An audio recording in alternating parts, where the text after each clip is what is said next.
খুব অল্প বয়স থেকেই বলা হচ্ছে এই বাড়ির পালিত পুত্র আমি। একটু বড় হলে যখন জানতে চাইতাম সত্যিকারের বাবা মাকে, তখন আমাকে বলা হতো একদম বলা যাবে না। 18 বছর হবার পর আমাকে একটি হোমের ঠিকানা দেওয়া হয়। ওখান থেকেই নাকি আমাকে আনা হয়েছিল, সঙ্গে তার বৈধ কাগজপত্র। আমি এখন অ্যাডাল্ট, মানে 18, যেখানে ইচ্ছা যেতে পারি। পালিত বাবা মা সেই পারমিশন দিয়ে রেখেছেন। জার্মানি থেকে শুধু দিদি ফোনে হুমকি দিয়ে জানিয়েছেন, কোত্থাও যাবি না তুই, ওই বাড়ির একমাত্র ছেলে তুই, আমার ভাই। বাবা মা যাই বলুক, তোর টানেই আমি দেশে যাই, শুধু ফোঁটা দেব বলে এতটা জার্নি করি। তোর জামাইবাবু কোনো দিন দেশে ফিরবে না, সে এখন পার্মানেন্ট বাড়ি করে পাকাপোক্ত বাসিন্দা। ভেবে দেখ, শেষ বয়সে বাবা মাকে কে দেখবে? দিদির কথাও সত্যি, বৃদ্ধ বয়সে এনাদের কে দেখবে? আমাকে যত্ন করে যারা মানুষ করলেন তাদের প্রতি দায়বদ্ধতা আমার নিশ্চয়ই থাকা উচিত। তবে ঠিকানা পাবার পরই লুকিয়ে আসল বাবা মায়ের খোঁজ শুরু করি। আর তখনই জানতে পারি, যেখান থেকে আমাকে আনা হয়েছিল সেই হোমটি উঠে গেছে, মালিক মরে গেছে। এখন ওখানে ঝা চকচকে ইংলিশ মিডিয়াম প্রাইমারি স্কুল। মালিক অশিক্ষিত প্রমোটার। তিনি সমস্ত নথিপত্র পেপারের সঙ্গে বেচে দিয়েছেন, কিছু নোংরা কাগজ ভেবে পুড়িয়েছেন। ওখানে যারা ছিল তাদের কোনো হদিশ পাওয়ার সম্ভাবনাই একেবারেই শূন্য। যারা আমায় মানুষ করেছেন, মানে আমার পালিত বাবা মা, খুব ভালো। দিদিটা আরও ভালো, সে ভাই বলতে অজ্ঞান। জানি আমি আপন ভাই না, তবু আমার জন্য সর্বদা চিন্তায় মরে।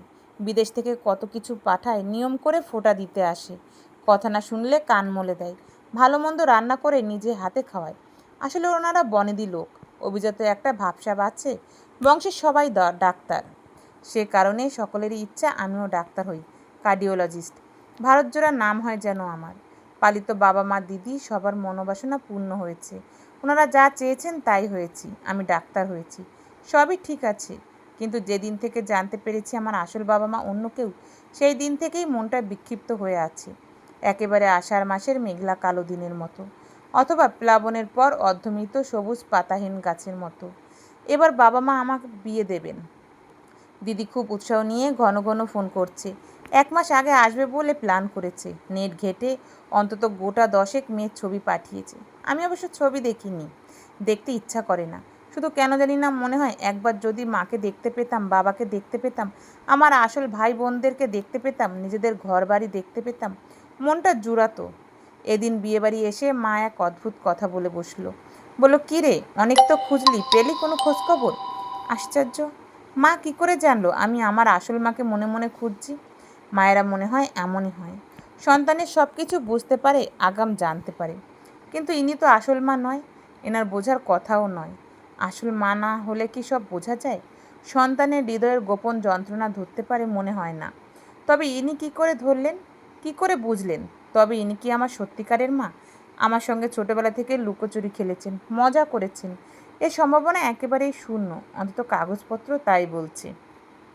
মায়ের কথার উত্তর কী দেব? উত্তর দেবার মতো কোনো ভাষাই আমার ছিল না। তবু হেসে বললাম, তুমি কি করে বুঝলে আমি আমার মাকে খুঁজে বেড়াচ্ছি? তোমার তো বোঝার কথা নয়।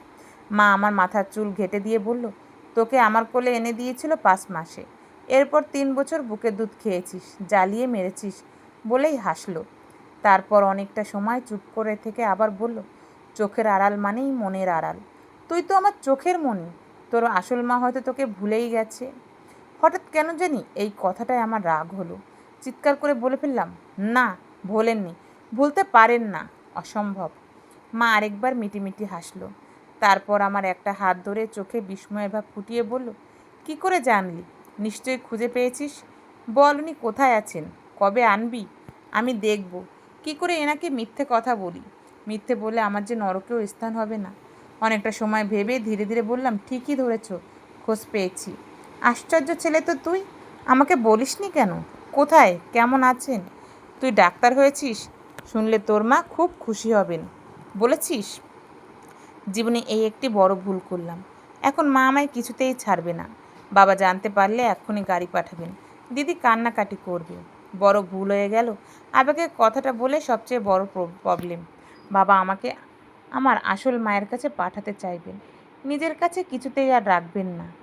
দিদি আমার থেকে মাত্র 3 মাসের বড়, একসঙ্গে হেসে খেলে বড় হয়েছি। সে কিছুতেই মানতে পারবে না আমার নতুন মাকে। সত্য কথাটা হলো, নিজের মাকে খুঁজে পেয়েছি এটা ঠিক, কিন্তু পরের ইতিহাস জানলে তারা যে দুঃখ পাবেন সেটাই চিন্তার কারণ। আমি নিজের পরিচয় দিতে পারিনি, সামনে পেয়ে বলতে পারিনি, মা আমি তোমার ছেলে। এরপর ওনাদের সামনে কি করে এনে দাঁড় করাবো? কিন্তু কি আশ্চর্য, বাড়িতে ফিরে মা বাবাকে এত বড় ইম্পর্টেন্ট কথাটা বলল না, একদম চেপে গেল। দিদিকে বলল না, পাড়ার প্রতিবেশী কাউকে বলল না, ইভেন আমাকে পর্যন্ত আর একটি বারের জন্য বিরক্ত করলো না। তবে সেদিন থেকে মায়ের ব্যবহারে এক অদ্ভুত পরিবর্তন এসেছে। আমার সঙ্গে যেন ধীরে ধীরে দূরত্ব বাড়াতে চাইছেন। বিয়ের কথা তুলছেন না, দিদি ফোন করলে পাত্রীর কথা বললে রেগে যাচ্ছেন, বলছেন এখনও বিয়ের বয়স হয়নি, আর কটা দিন যাক। তবে কি মা ধরে নিয়েছেন আমি মিথ্যে বলছি? অথবা গোপনে কোনো দিন সবাইকে ফেলে পালিয়ে যাব? অথবা কেন আমি ওনাদের না জানিয়ে মায়ের খোঁজ করলাম? মায়ের কথা ভেবে, তার আচরণ দেখে রাতে আর ঘুম হয় না এখন। তবু রক্ষে, মা কাউকে কিছু বলেননি, এখনও কেউ হয়তো জানেনই না। জানলে কি হতো ভগবান জানেন। কদিন পর আবার সব স্বাভাবিক হয়ে গেল। মা সম্ভবত ভুলে গেছেন সব কিছু। আবার ঘন ঘন বিয়ের কথা বলছেন। জার্মানি থেকে দিদি ফোন করলে পাত্রীর ফটো পাঠাতে বলছেন। বাবার সঙ্গে তাস খেলছেন, আমাকে নিজের হাতে খাইয়ে দিচ্ছেন আগের মতোই। মাথার একেবারে মাঝখানে চাঁদিতে কি এক প্রকার তেল ঘষছেন। আমার নাকি মাথা গরম, তেল মাখলে মাথা ঠান্ডা থাকবে, কোনো এক সাধু বাবার থেকে এনেছে। অনেকেই নাকি উপকার পেয়েছেন। মায়ের শরীর খারাপ হলে আমাদের কাউকে বলে না। অত বড় ডাক্তার ওনার হাজবেন্ড, তার ওষুধ পর্যন্ত খায় না। আমি নাকি এখনও মেডিসিনের কিছুই শিখিনি। দিদি আবার ওষুধের বানান ভুল লেখে। জার্মানি থেকে কিছু বললে মায়ের সেই এক উত্তর, তুই ওষুধের বানান জানিস না। সব নাকি জানে ওনার পিয়ারের বুড়ো হাতুড়ে হোমিওপ্যাথি প্রসন্ন ডাক্তার। ঠান্ডা সর্দি যাই হোক ওনার কাছে গিয়ে হতে দেবে। 2 ঘন্টা গল্প করবে, আমবুরুজ নিমবুরুজ আমলকি নিয়ে গবেষণা করবে। 10 গ্রামে দূরের খালে জল আছে কিনা খবর নেবে। প্রসন্ন ডাক্তারের বাটপার জামাইকে কি করে সোজা করবে তার উপায় বাতলাবে। তারপর ফেরা। আর এর সবটাই হয় আমাকে, নইলে বাবাকে বসে বসে সহ্য করতে হবে। একজন স্পেশালিস্ট সার্জন আর একজন এমবিবিএস চুপ করে ওনাদের এইসব গালগল্প শুনবে। একটু উসখুস করা যাবে না, তারা আছে বলা যাবে না। আজকে উপলক্ষে সেই গ্রামেই যাচ্ছি আমরা। আমরা মানে আমি, মা আর ড্রাইভার। সেই প্রসন্ন ডাক্তারের বাড়ি। কদিন মায়ের খুব মন খারাপ। হোমিওপ্যাথিতে নাকি মন খারাপের ঔষধ আছে। মা এই আজব কথা বিশ্বাস করে। খানিক যেতেই মা উল্টো দিকের খালপাত ধরে গাড়ি চালাতে হুকুম দিল ড্রাইভারকে। আমি বিস্মিত হয়ে বললাম, এই দিকে কেন? আর একটু গেলেই ভর্তি বিলের ফাঁকা মাঠ। ডাক্তার কাকুর বাড়ি এদিকে নয়, তুমি তো উল্টো দিকে যেতে বলছো। মা ধমকে বললেন, চুপ থাক। আরও খানিকটা গিয়ে বিল যেখানে শুরু, অনেক লোক নেমেছে কাজে, সেখানে গাড়ি দাঁড়ালো। মা দরজা খুলতে খুলতে আমার দিকে ফিরে বলল, জায়গাটা ভারী সুন্দর তাই না রে অপু? বিরক্তিতে আমি কোনো উত্তর করলাম না। এখানে রাস্তা বেশ উঁচু, কিছু খেজুর গাছ দাঁড়িয়ে জলের দিকে বাঁকা হয়ে আছে। মা অনেকটা হেঁটে খাড়াই পথের পাশে দুব্বা ঘাসের উপর পা মেলে বসলেন। আমাকে ডেকে একেবারে কুলের কাছে বসালেন। উদাস নয়নে আকাশ পানে চেয়ে বললেন, মন খারাপ হলে এখানে এসে বসবি। দেখিস না কত বড় মাঠ, খোলা মাঠের মতো উদার হবে মন। সত্যিই আমার মন খুব খারাপ। কদিন যাবৎ আত্মহত্যার কথা ভাবছি অত্যন্ত গোপনে। অনেকে রাতে যার এমন কপাল তার বেঁচে থেকে লাভ নেই, জেনে শুনে বেঁচে থাকা কঠিন। আজ না হয় কাল সকলেই জানবে, তখন মুখ দেখাবো কি করে? হঠাৎ মা আমার মাথাটা টেনে তার কোলের উপর নিয়ে খুব ধীরে ধীরে বললেন, তোর আসল মা এখনও কুমারী তাই না রে খোকা? আমি চমকে লাফিয়ে উঠে পড়ে যাচ্ছিলাম। মা আমায় ছাড়ল না, একেবারে বুকের মাঝখানে মাথা চেপে ধরে বললেন, আমি সব বুঝতে পেরেছি রে অপু। তার যে কোনোদিন সন্তান হয়েছিল এটাই তিনি স্বীকার করেন না, করেনও নি। আসলে স্বীকার করা যায় না, হয়তো আমি হলেও এমনটি করতাম। তিনি এখনও অবিবাহিত, অল্প বয়সে সামান্য ভুলের ফসল তুই। আমার চোখে কখন যেন জল এসে গেছিল।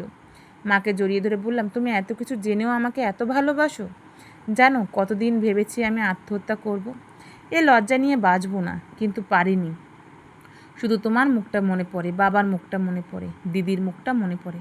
মা আমাকে আরও শক্ত করে জড়িয়ে ধরে আমাকে একটি হাত নিয়ে তার পেটের উপরে স্থাপন করে বললেন, ওরে তুই এই পেটে জন্মাসনি ঠিক, তুই যে জন্মেছিস আমার মননে, আমার বুকে। যেদিন থেকে আমার বুকের দুধ খেয়েছিস সেদিন থেকেই তুই আমার সন্তান, একেবারে আমার। অনেক দিন পর আমার ঘুম পাচ্ছে, খোলা আকাশের নিচে ঘুম পাচ্ছে। ধীরে ধীরে বললাম, আমার খুব ঘুম পাচ্ছে মা।